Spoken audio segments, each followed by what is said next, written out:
एक छोटे से गांव में एक बूढ़ी माई रहती थी। उसके पास ना परिवार था ना कोई अपना। अकेलेपन से जूझती माई ने अपनी पूरी जिंदगी कठिनाइयों में बिताई। एक दिन गांव में एक महात्मा जी पधारे। माई ने बड़े प्रेम और आदर से उनका स्वागत किया। जब महात्मा जी जाने लगे तो माई ने अपने हृदय की व्यथा उन्हें बताई।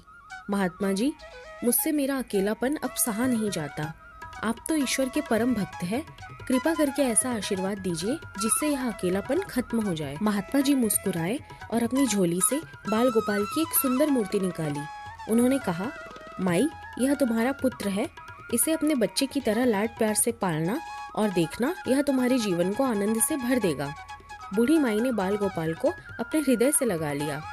अब उसका दिन रात ठाकुर जी की सेवा और उनका लालन पालन करने में बीतने लगा। माई अपने बेटे की तरह उन्हें खाना खिलाती, बातें करती और हर वक्त उनका ख्याल रखती। गांव के कुछ शरारती बच्चों ने माई को इस तरह ठाकुर जी की सेवा करते देखा। उन्होंने हंसी मजाक करने की सोची। उन्होंने माई से कहा, अरे मैया सुन, आज गांव में जंगल से एक भेड़िया घुस आया है जो छोटे बच्चों को उठाकर ले जाता है और मारकर खा जाता है। तू अपने लाल का ध्यान रखना, कहीं भेड़िया इसे उठाकर ना ले जाए। बुढ़िया माई ने अपने बाल गोपाल को उसी समय कुटिया में विराजमान किया और स्वयं लाठी लेकर दरवाजे पर पहरा लगाने के लिए बैठ गई। अपने लाल को भेड़िए से बचाने के लिए बुढ़िया माई भूखी प्यासी दरवाजे पर पहरा देती रही। पहरा देते देते एक दिन बीता, फिर दूसरा, तीसरा, चौथा और पांचवा दिन बीत गया। बुढ़िया माई 5 दिन और 5 रात लगातार भेड़िए से अपने बाल गोपाल की रक्षा के लिए पहरा देती रही। उस भोली भाली मैया का यह भाव देखकर ठाकुर जी का हृदय प्रेम से भर गया। अब ठाकुर जी को मैया के प्रेम का प्रत्यक्ष रूप से आस्वादन करने की इच्छा हुई। भगवान बहुत ही सुंदर रूप धारण कर वस्त्राभूषणों से सुसज्जित होकर माई के पास आए। ठाकुर जी के पाँव की आहट पाकर माई डर गई कि कहीं दुष्ट भेड़िया तो नहीं आ गया मेरे लाल को उठाने। माई ने लाठी उठाई और भेड़िए को भगाने के लिए उठ खड़ी हुई। तब श्याम सुंदर ने कहा, मैया, मैं हूँ, मैं तेरा वही बालक हूँ जिसकी तुम रक्षा करती हो। माई ने कहा, क्या? चल हट, तेरे जैसे बहुत देखे हैं, तेरे जैसे सैकड़ों अपने लाल पर न्यौछावर कर दूँ। अब ऐसे मत कहियो, चल भाग यहाँ से।